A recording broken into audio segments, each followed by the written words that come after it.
One of the upcoming projects I'm working on is called Woman in the Sky. It's a short documentary that I directed. And it's a short because it's not a particularly commercial play, but it's a story I fucking love. And I could only use the resources we had to make it. I would love to expand it. We'll see how the short does. Maybe something cool will happen. But one of the things that struck me working on it was that making it was like walking down a long interior hallway full of thousands of doors. And so much of both the creative and logistical process of making Emily was deciding which of those doors to kick open and look into the rooms behind them fully and which ones not to. With such limited real estate, the film's about 16 minutes, and a life that spans so long. Magda, who's the center of the film, is the curator, an art historian who's the widow of abstract painter John Schuler. And they met in 1970 when she was 26 and he was 54. And a couple months later, he left her a will, leaving her the entire body of his work. He died in 92 of Parkinson's. And since then, she has sort of single-handedly been responsible for building his legacy and upkeeping it. And she's done that. His paintings are now in something like 70 museums here and in the UK. And it's an amazing, tender, beautiful story about love and art and legacy and the one-way march of time. But it's a lot. There's a lot of life there, you know.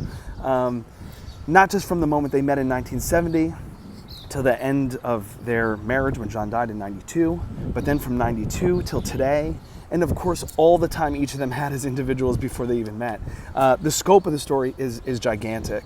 And so in a 16-minute film, we had to be super judicious about what parts of the story we wanted to illuminate and which parts we couldn't. And one of the things I discovered, which was really cool, was that if I didn't have the time to fully illuminate the subject, if we couldn't fully explore the story or the topic or the issue, the best thing was to almost in some ways excise it entirely.